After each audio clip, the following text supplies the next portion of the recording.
Hello, everybody. Welcome to another episode of Yarns with Andy. Today I've got Natasha, a well-known ETC in the industry. Welcome, Natasha. Thank you. Yeah. Tell us a little bit about yourself.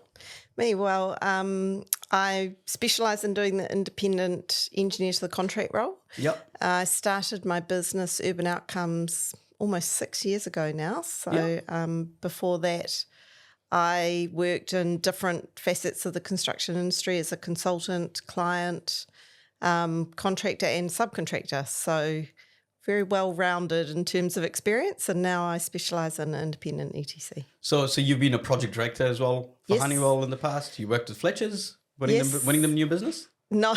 No? Delivering projects?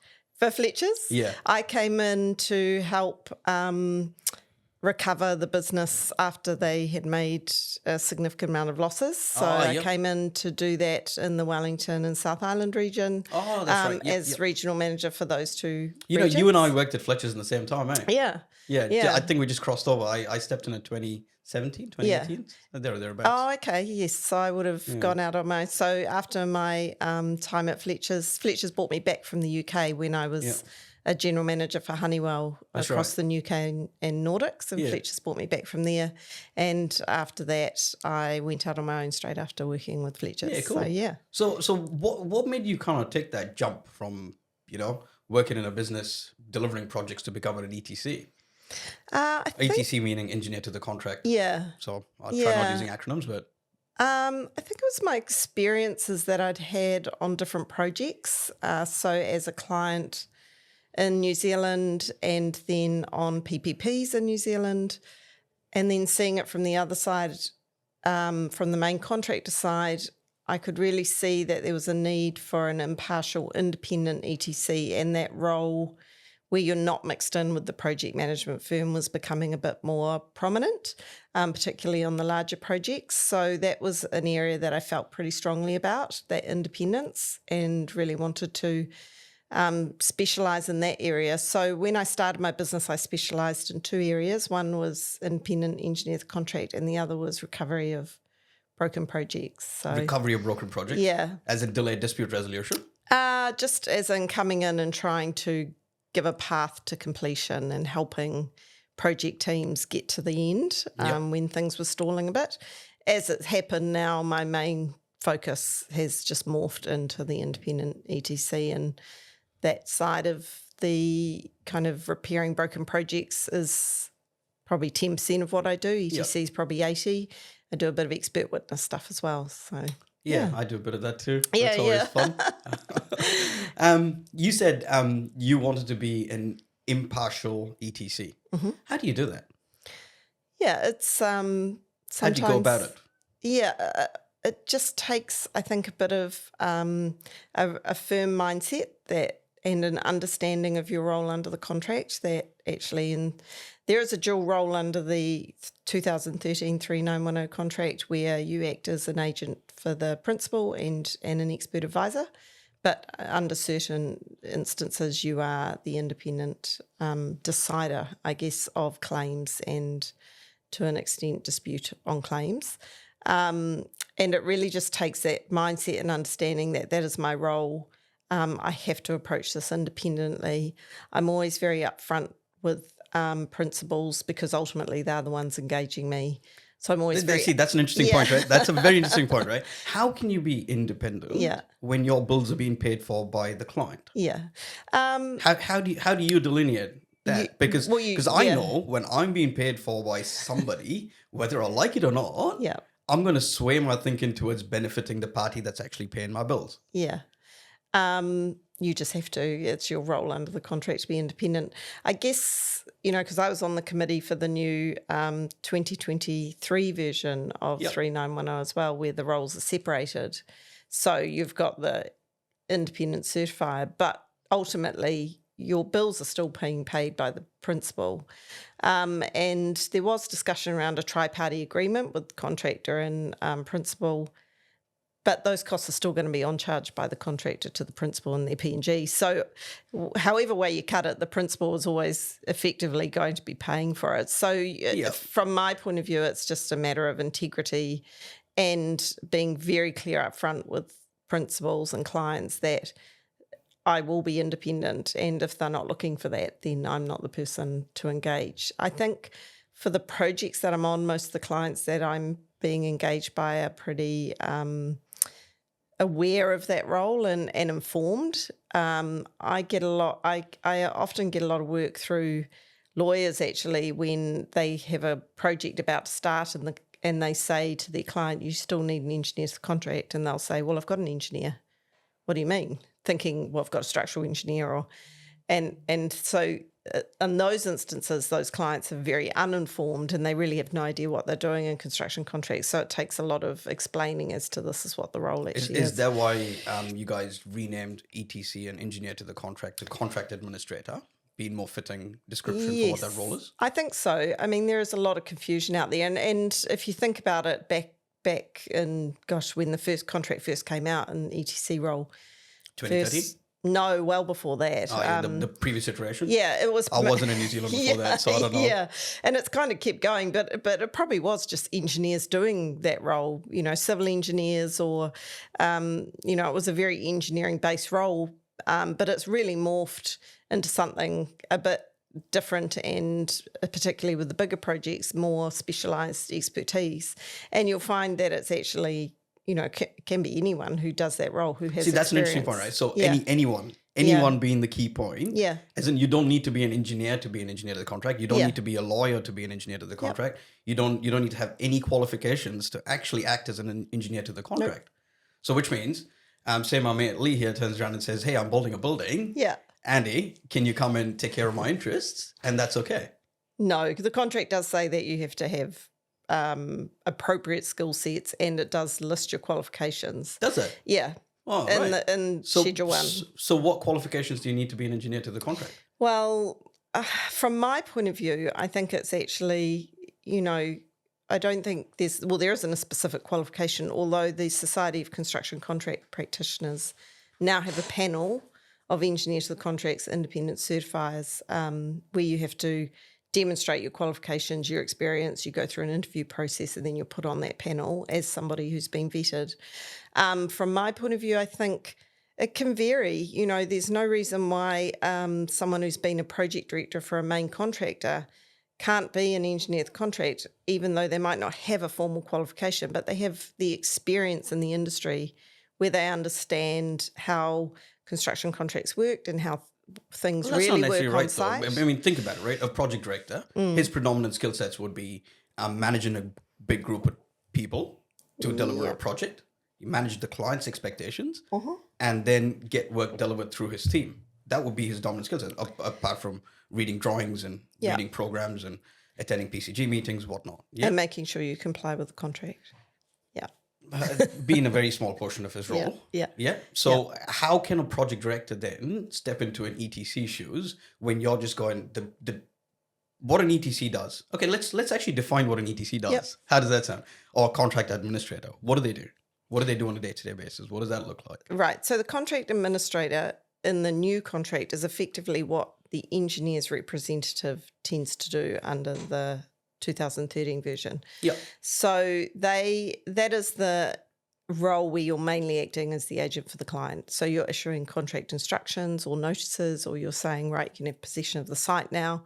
You're reviewing shop drawings and approving them and sending all through that day-to-day contract administration.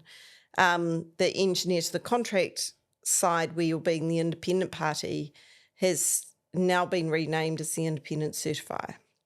So under that role, it is generally assessing payment claims. Yes. And under the new contract, you can have advisors like quantity surveyors who... Or PQSs. Yeah, who are giving you advice on that payment schedule and issuing a certificate to say, yes, we've valued that payment for this month and you're entitled to it.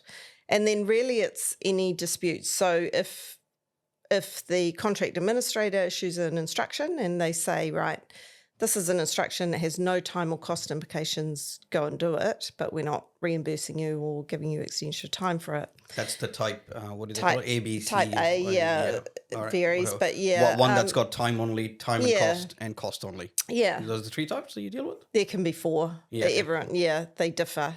If the contractor says we don't agree with that, and the contract administrator and the contractor can't get to an agreement, then that would get escalated to the independent certifier or ETC in their independent role to make a determination whether the contractor is entitled to time and cost or not. Also, if the contractor issues an extension of time claim under the contract, under the new 3910, the contract administrator and contractor can try and agree that. If they can't get to an agreement, then it will get escalated up to the independent certifier as an independent party to assess it and agree. Okay. So that's the kind of stuff that the ETC, acting as the independent, or the independent certifier, gets involved in. There can be other things, if there's a discrepancy in the drawings and the specifications and the principal and the contractor can't come to agreement. Whose bucket does that sit in? Does that sit in the contract administrator's bucket? If discrepancy in design? If you can't come to an agreement with the contractor and the principal or the contractor and it's disputed, then it goes back up to the IC or the ETC. Okay, so it doesn't go to the contract administrator, it goes to the independent certified then? If they can't, in the first instance, they would raise it and say, here's an issue, we think this is the right way. If the contract administrator says, no, you should do it this way, and they can't come to agreement, then it would come up to the independent party to decide. So technically, you do need some sort of qualifications to actually be a contract administrator, don't you? Yes. But what are your views on actually us having a full panel across New Zealand who have pre-qualified ETCs or contract administrators and ICs? Well, we have that now for independent certifiers ETC. Not on all projects though. I know NZTA have their own panel. Yeah. I know other government organizations, some of them have their own panel of ETCs that they choose from. So the Society of Construction Contract Practitioners, people say SCIP, they have set that up. So that's through, I think it's Engineering New Zealand that's set that up. And that came off the back of the Construction Sector Accord. They sponsored that panel. So that is don't exist anymore. Yeah, that's right. Don't exist anymore. Yeah. So that's a pre-qualified panel for independent engineers to the contract, or now called independent certified. They're governed by Engineering New Zealand. Right. Okay. But there is there is a panel of there's a board. Yeah. I think it's chaired by Gavin Shaw, who used to be at Becker and is now out on his own. And there's other people on that board governing that panel. And then so for instance, I'm an interviewer for the panel, other people are interviewers for the panel, but that's only for the independent certifier role, not the contract administrator role. Right. So what we'll find for the contract administrator role generally is that they will be an organisation, if you like the TBIGs, RCPs, Beckers, and they'll have a named person as contract administrator, but they have a whole team behind that, supporting that person. And that's the project management role, right? So, for instance, I work for myself. Can I give my honest opinion of how all of this feels like? It just all feels like a bunch of paperwork that people just want to keep shoving from one office to another or from one desk to another, and that's all enabled by NZ 3910. Am I wrong in thinking that? In what sense? Okay, so say now we've created we took the ETC role and split it into two roles. Yeah. Yeah. Okay. So you're going to have a contract administrator. Yeah. And you're going to have an independent certifier. Yeah. Okay. The independent certifier then can have a PQS or a QS team division supporting him, and the contract administrator could have a suite of people, which the postmaster PMs supporting him. Yeah. Right. So it just feels like there's a whole bunch of paperwork being created, and it's just sending paperwork from office to office, from construction site to different offices all around Auckland. Is that a fair assessment of current situation? Well, that's how construction contracts work, because you've got to issue instructions. Yeah, that's the problem though. That is the key problem in this industry, is because of all of this paper. The amount of paperwork being created for what's the value? What's my return on investment? Okay, so I'll tell you basic stats, right? Every construction job site out there has an average of one RFI being raised a day. Mm. That's true story. Yeah. That's quantifiable. I can back that up with data. 110%. I think. Why do you think that is? Well, it will depend on the project, but a lot of that will have to do with quality of design and design coordination. Quality design is one thing. Okay. Design coordination, making sure that prior to getting into contract and issuing full construction drawings, that the actual scope is fixed and known and has been designed. And part of that will be people covering themselves under the contract. So the root cause of the problem then comes back to the contract itself. Potentially. It really depends. It really depends. Yeah. But yeah, I mean, it also depends on the special conditions that are appended to a contract. Okay. And if there are time bars, Sweet. condition precedent So let me time look bars. back then, right? Okay. So is NZ 3910 a fit for purpose contract in New Zealand? Well, in your opinion? To an extent, I think it is. I think there are other suites of contracts out there that are probably more collaborative. 100%. Yeah, so I know NZ 3910 is not collaborative at all. It is all about risk mitigation and who can you pass the risk on to. That's all it focuses on, at least in my opinion. Yeah, so there was a move to make it more collaborative in the review, but there are, But that's not what we've done, though. We've taken one role, split into two, and actually created more confusion and created more paperwork now. Well, it wasn't a full rewrite. Well, and both those roles are now being paid for by the client. So where are we solving the problem? I don't think we're solving the problem. Yeah. I don't think there's any additional cost to the client, because what you would find on a larger project is the project management. It's not additional cost. No. I'm talking about additional time wasted going through multiple parties to get a single decision, which can take forever. Yeah, well, I don't think that has changed from 2013 to 2023. Well, the only way that it's really changed is that there's an avenue that things can be agreed at a lower level before being escalated to the ETC, which hopefully will mean that it can be a bit more collaborative. So the project management team and the client have an avenue under the contract to agree a claim. And if they go through a few iterations and can't get there, then it will get escalated. Whereas at the moment under 2013, everything goes through to the ETC, and as an independent party, they have to assess that. There is an avenue now in 2023 where actually they're only going to get that if there's no way the parties can agree. So hopefully that makes it a bit more collaborative in that sense. But yeah, if you take an NEC contract which is focused on partnerships, then it's a more collaborative contract. So you said you were on the panel that put 2023 together, which again was just a language review of 2013, which wasn't actually a massive change to anything. Yeah, it wasn't a rewrite. No, it wasn't a rewrite. It was a language review. Yeah. Let's call it a refresh. A refresh and renaming things as to what they should be. Yeah. Changing the clause numbers. Let's confuse some people. Whatever. Right. So when you were going through that panel, were there discussions held on bringing in an NEC contract or a FIDIC contract in play in New Zealand? So there were discussions. So before the panel was established, there was a large, session, or a couple of sessions with 50 or 60 people from the industry where different forms of contract were discussed, And we chose not to go with a more collaborative contract, which we're saying is NEC, even though we know it's more collaborative.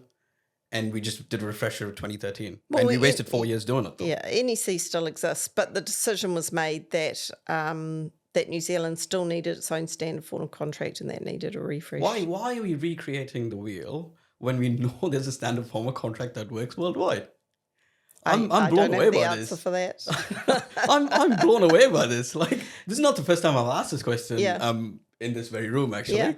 I've asked this question multiple times. Why are we recreating the wheel every single time? And it's taken us 4 years to do a language review. You know, that 4 years, we could have introduced NEC. We could have upskilled a group of people to actually uptake that contract and actually started rolling it out by now. Yeah, I don't know where the 4 years is coming from, but I think it probably took about 18 months from the date the panel was, the committee was formed. I mean, I can't answer that question. That decision was made that 3910 still, and it still does have a place in New Zealand, but NEC is, I agree, it's a more collaborative form of contract. And whether it's fit for purpose for all uses in New Zealand, I don't know. I'm not the expert in that. But that's why it certainly can be used. If it was fit for purpose, then we wouldn't have as much special conditions as we currently have now in most contracts, would we? That's right. Yeah, so that was part of the aim of 2023 was to try and reduce those special conditions by taking what is happening in the industry now and making sure that the contract reflects those kind of standard practices. I've just reviewed a contract about last week, which is a 2023 contract. Yeah. Yep. They haven't reduced. Yeah, that's right. And I've only one. I've only reviewed one, but in that one contract they haven't reduced. Yeah. And the contrary has happened actually. Yeah, and it's and the only people that are going to reduce the specials are the lawyers, right? And the principals. And how do you change that behaviour? I don't know. Yeah, I don't know because the problem is let's change the contract. Yeah, you experience something on a project, so then you think, well, I'm not going to let that happen again. So you write it into the next one, and it just spirals like that. And yeah, I'm not sure. I mean, I'm certainly seeing FIDIC being used. I know Auckland Airport are using FIDIC. Are they? Yep, that's really cool. Yep, they're using FIDIC on their projects out there, and I believe NEC, and certainly NEC clauses coming into special conditions of contract. Yeah, cool. Certainly around the early warning process and that kind of thing. So you are seeing, like I say, those more mature clients really are trying to bring in some of those more collaborative forms or different forms and actually thinking, well, what's the best form of contract for this specific project rather than a blanket approach. Yeah, I know I've been giving you a little bit of a hard time with this NZ3910, but let me give you a little bit of background, right? Yeah. So NZ3910 standard form doesn't actually mention the word critical path in it. It says you need to have a program. Yeah. Right? That program can be, it doesn't even specify standard softwares to be used. Yep. It doesn't measure what quality your program of work should be in. Yeah. Right? So you're telling me I could take an Excel spreadsheet, draw 6 lines on it and say, here's my program. It's a program. If it's acceptable under NZ3910. If it's accepted, yeah. It really is. Yeah. Yeah, it is. And here's the problem. Then time is your most valuable asset. Yeah? Like, you lose time, you can't get it back. Take away all my money, I can make more money. I can't manufacture time. Time also then creates reputational damage at the back end, like we know, you're an ETC. Yeah. How important is actually finishing date? So then how important is a program at the front end? Yeah. And the amount of emphasis given to programs at the front end is, I don't know, like if these are the clauses we're going to deal with on New Zealand contracts, we're always going to be in disputes. That's my opinion again. Yeah. And just shit that I've seen in the industry. Yeah. And I think there's also a level of what the percentage of construction contracts that use 3910 that are under $1 million or $2 million is about 85%.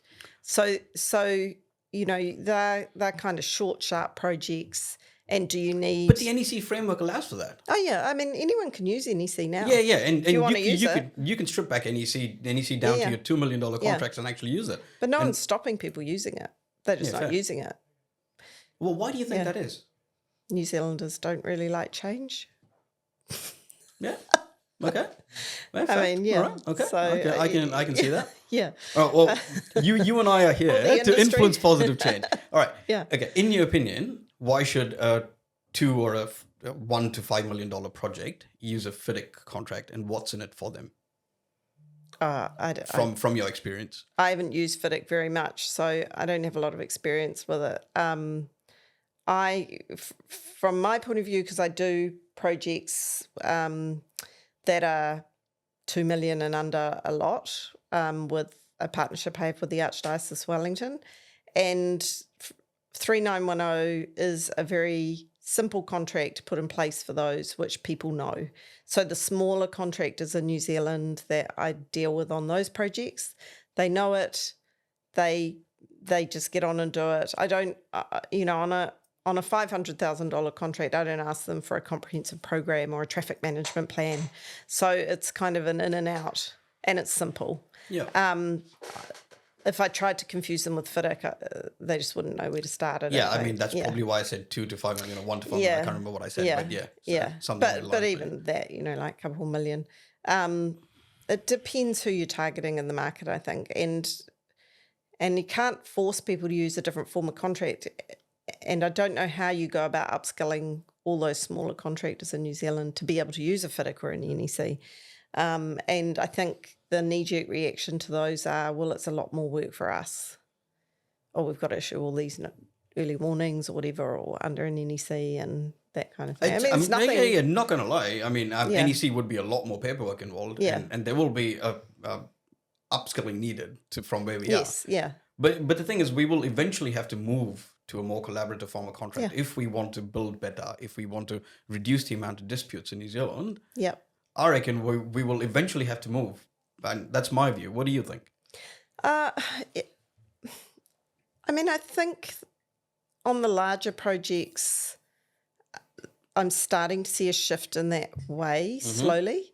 And sometimes I think it just comes down to recommendations from legal teams or what people know, but I definitely am seeing NEC and FIDIC being used more. I also think it's a big behavioural change as well. So you can put an NEC contract in place, but if people aren't wanting to be collaborative, it's not going to work. So that's with anything, though, isn't it? It's like me writing a program that nobody's going to read. Why bother writing the program? Yeah, that's right. So it's more of a behavioural change that I think needs to happen than a contractual change necessarily.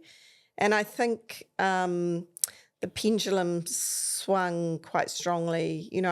When I first came back to New Zealand in about 2008 and started working on the housing upgrade project in Wellington, there was actually I got a really strong sense that the contractors were in charge, and this was their domain. And which year was this again, sorry? 2008. Oh, yeah, okay, that makes sense. Yeah. Yep.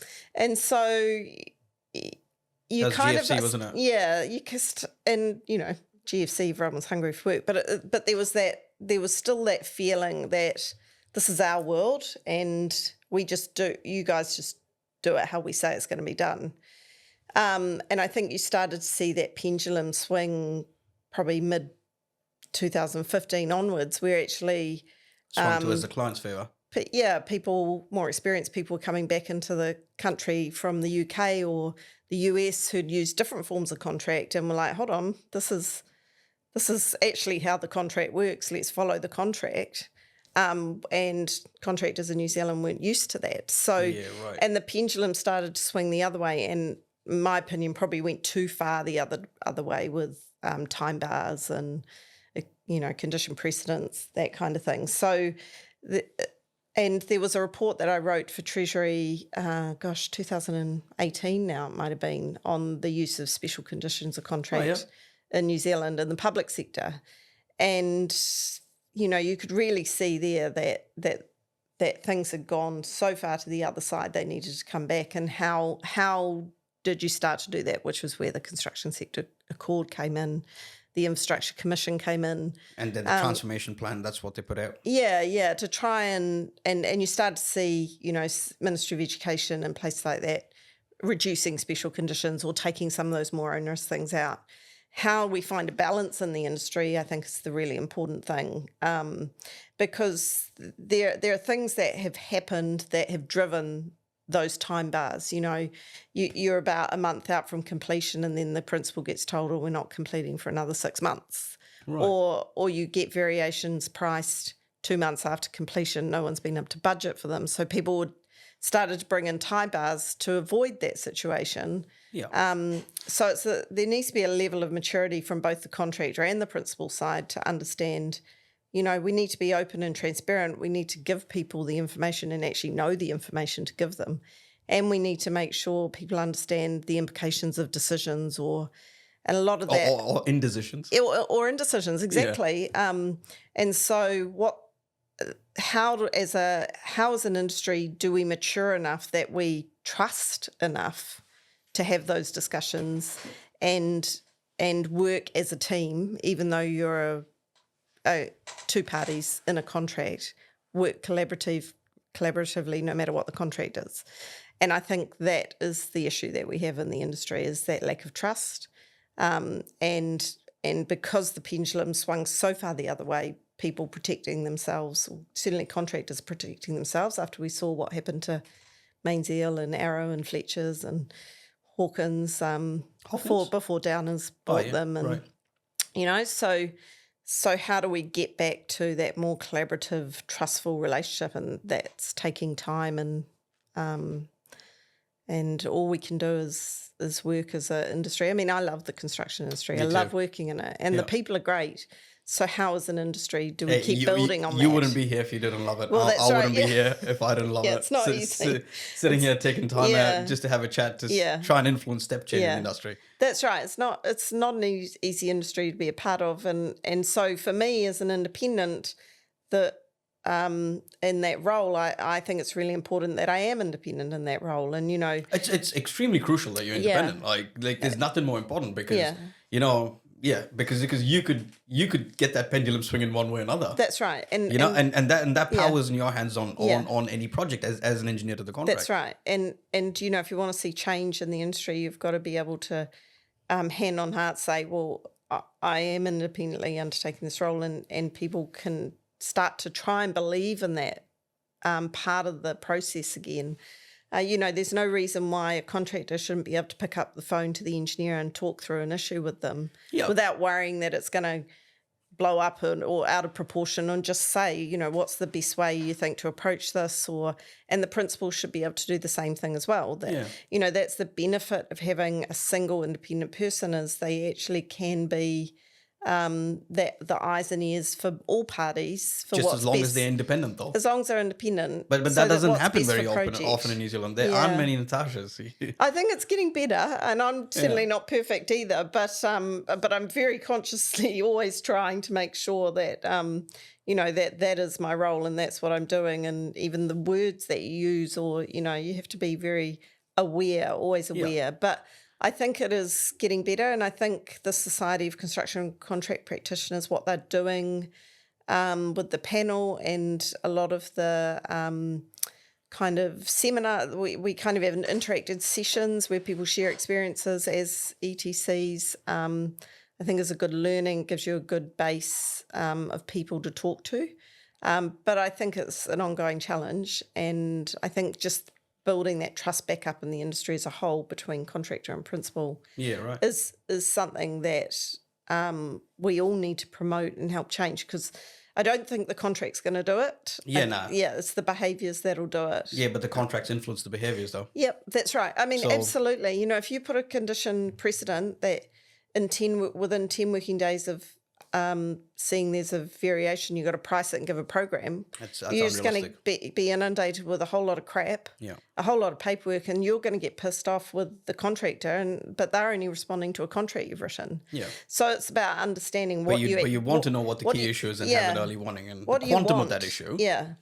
What do you want, and what is the wording in the contract? What behaviours is it driving? Don't blame a contractor for doing what's in the contract. Fair enough. Yeah. So, anyways, let's keep going. So, from your experience, right? Yep. So you spent all these years being an ETC, an independent ETC, I'm gonna say. Yep. Right. That's right. If you take 3910 2023 in its standard form, as it is, yep. Are there any clauses that you personally would like to see changed? There's one clause which I would like changed, and that is the principal's deduction on a payment schedule. Right. Because the independent certifier issues the payment schedule, and then the principal can make deductions as per the Construction Contracts Act. I am of the view that it should not be the independent certifier that then issues those principals deductions, because the independent certifier doesn't really have anything to do with it, and they've given you their valuation independently. So it's my view that I would like to see that part of, if the principal wants to make deductions, then they do the notification and update a schedule, and the principal does it by themselves?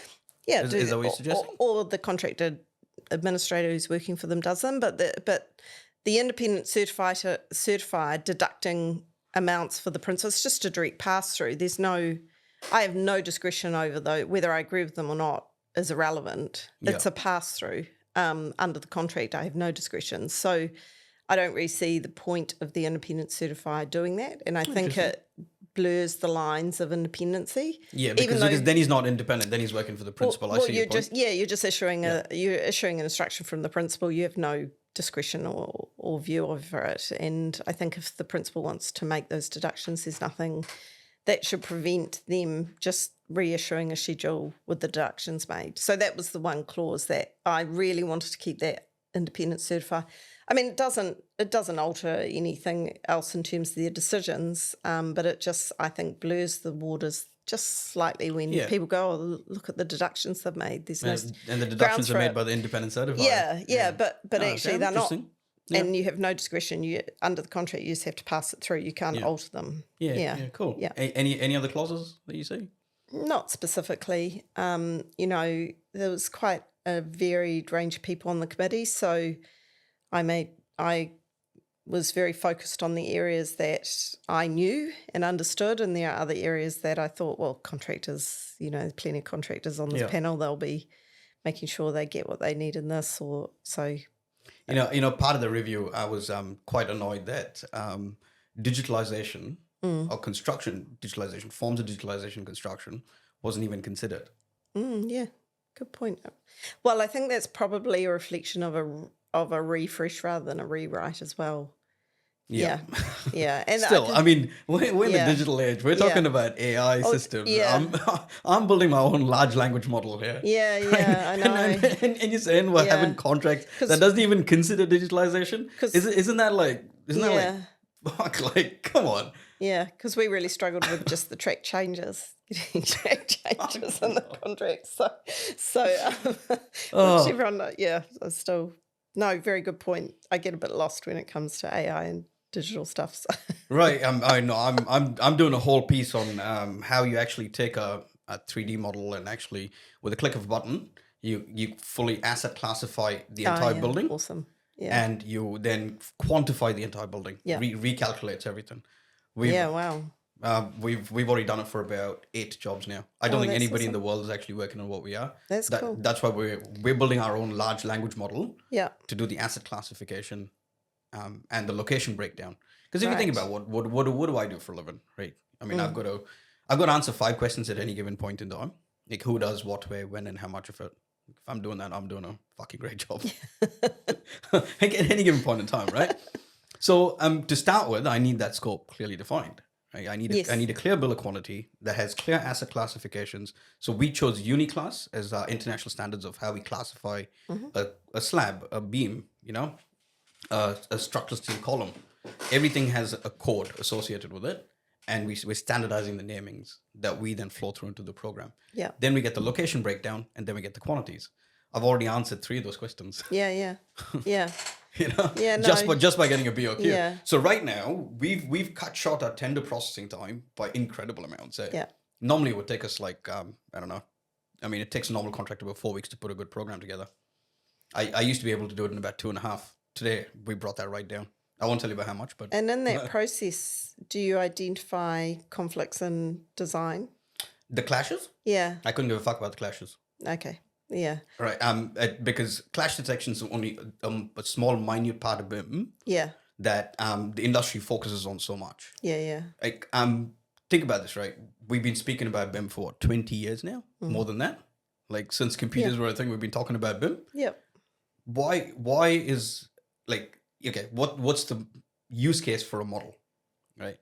We only use it for clash detection in New Zealand today. Nothing else.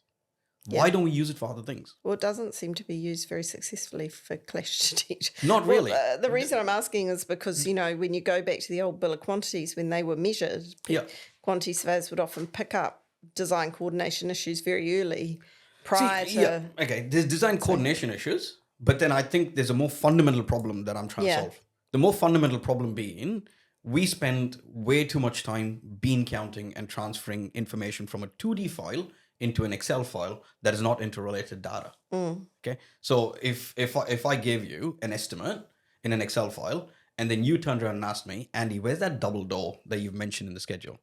Do you know what I have to do? I have to go all the way, track to my folder, find the architectural drawings, go to that correct level, wherever we're talking about that particular location, and go, oh, Natasha, I might have just got that wrong. I'm not sure. I don't know where that is. I want to change that. I want to go click that double door and go, there it is. That's all the information about the double door. That's what it's classified as. That's the size of the door, and that's the location of the door. Yeah. I can do that today. But if that was found, if there was a design coordination issue that was found well down the track, it can be very expensive, right? Agreed. So, yeah. But then what's the point of dealing with the design coordination issue when you haven't even classified your information properly? Oh, yeah. Yeah. I'm starting with classification of your information in a standardized format. So we're all talking the same language. You know, if the estimator wants to estimate 1,700 cubes of concrete for this entire building, I can't pour 1,700 cubes of concrete on site in the same day. It has to be poured level by level. Yeah. You see what I mean? That's right, So I need a location breakdown. Maybe the QS doesn't need that location breakdown to order the concrete. Yep. So there's probably. There's always been mismatch between the language that planners use and the language that the QSs use. Yeah. And then that makes the whole thing more difficult for you guys to quantify anything. So I'll show you later. But be good. We're calling it IBOQ. How do we get that in the spotlight and into contracts? Yeah. Yeah, see, the contracts don't even talk about these. No, that's right, yeah. They don't even talk about the planning software, for fuck's sake. Yeah, as you say, it's going to become more and more prevalent, right? It is the future, you know? I would love to see designers take on and actually design from 3D and then convert to 2D. Instead, the opposite's happening in the industry today. Yeah. Natasha, we know that, it's all over the news. PPPs are coming back, and you were the project director for New Zealand's first PPP.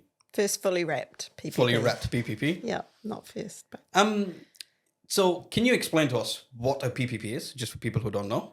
And should New Zealand consider going through with more PPPs? Okay, well, I was the construction director, so there was a overarching project director over top of me on the Wiri PPP, which was the first design, build, maintain and operate in New Zealand, Auckland South Corrections Facility. Ultimately, a PPP is a model where you go out to the market to get a service which you would hope the private sector can deliver more effectively to achieve better outcomes for less than what the Crown or someone, whoever's commissioning the PPP, would do it for. So normally you have a model that says, right, if we were going to run this prison for 25 years, this is how much it would cost us. And we think we could achieve these outcomes. So we go to the market and say, well, we want you to meet these outcomes, which should better the ones we could have met. And we want you to do it for a certain amount that hopefully is less than what you could do it for. What was the other question? But the amount is less, but it also gives the Crown certainty on payments as well, doesn't it? That's the real benefits of PPP. Yeah, it does, although, because it's not fluctuating costs anymore. No, that's right. Now it's going to be, the Crown can budget that. Yes. That's a true value of a PPP then, isn't it? Yeah, to an extent, yes, depending on penalties or bonuses or what's written into the contract. But, yeah, I mean, I think...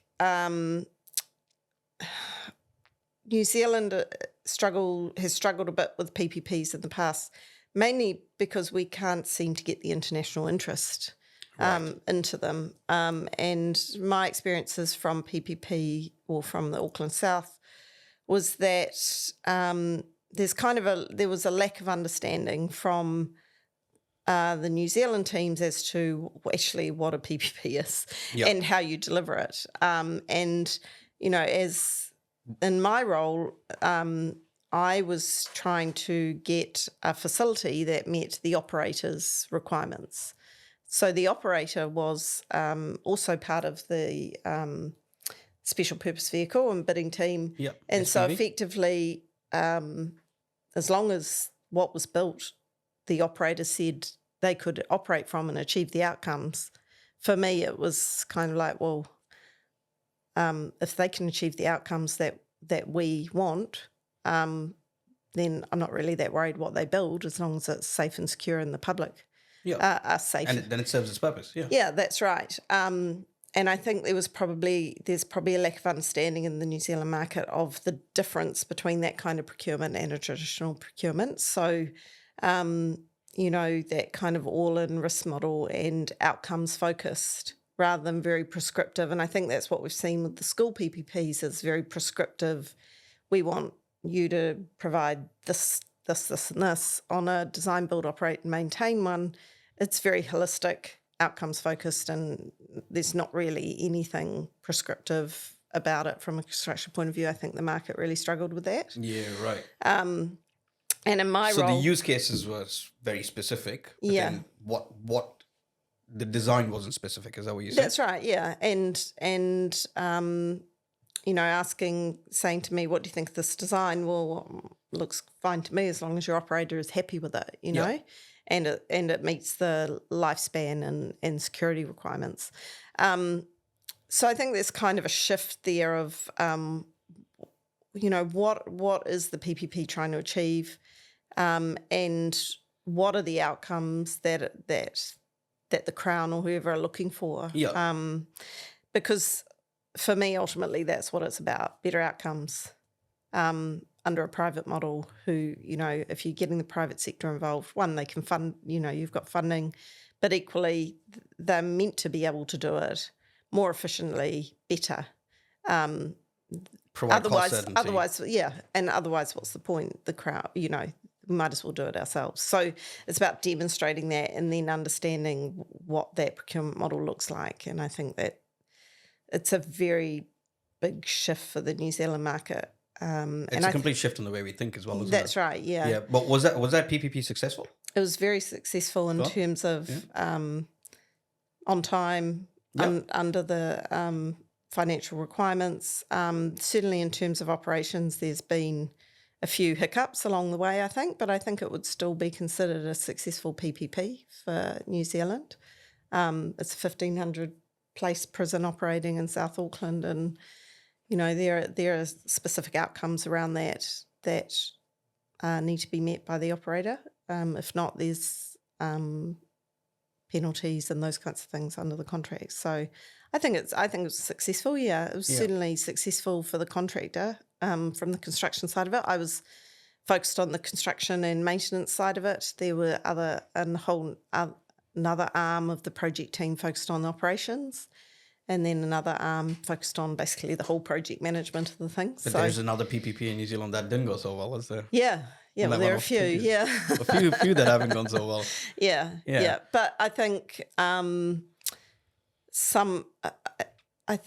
I think what we saw with that is, when you try under a PPP model, when you try and be prescriptive, you're not getting the benefits that you want from the private sector to bring their experience of, well, how is the best way to do this? Because you're already saying this is what we want you to do. Yeah, right. So from my opinion, I think PPPs are much better when it's focused at high-level outcomes and you allow the private sector to bring their experience to the table and introduce new ways of thinking rather than saying, well, we still want to do it this way. Yeah, right. So there you go. All right. Yeah. There's a lesson learned for New Zealand. Yeah, well, yeah. Don't be too prescriptive on your PPPs. Yeah, I think so. I mean, the other thing about being prescriptive is you trip yourself up. Right? Yeah. So the less prescriptive you can be while still achieving your outcomes, the better in any that situation.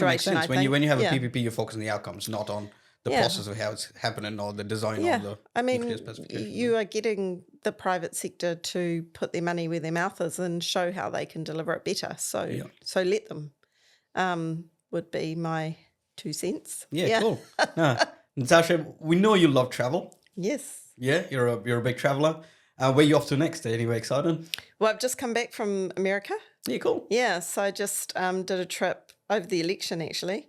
How was that? Was that fun? It was good, yeah. Was the vibe intense in America? Yeah, there were a few boarded up shops. I was in Washington for the election. There were a few shops boarded up, but no, it was all very calm. Yeah. I think somebody got stopped trying to take some explosive chemicals into the memorial or something. I don't know. But other than that, it was all good. Yeah, drove around the States, went to New York, saw my brother who'd come over from London, so it was great. So I don't know where next. I really actually loved driving around the States. Every place you went, so we did kind of Savannah, Charleston, Washington, New York, Tennessee, Nashville, Memphis, New Orleans. Everywhere you go is different. Yeah, right.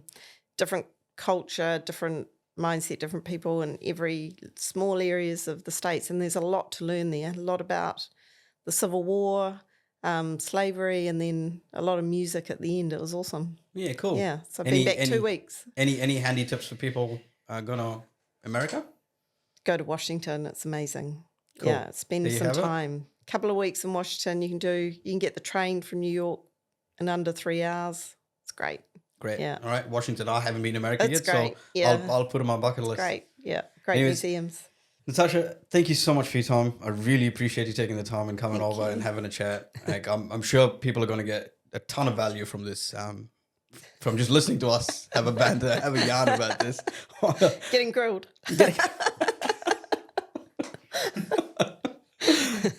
But anyways, no, I really do appreciate it from the bottom of my heart. Thank you so much. Thank you. Cheers. See ya. Cheers. Thank you.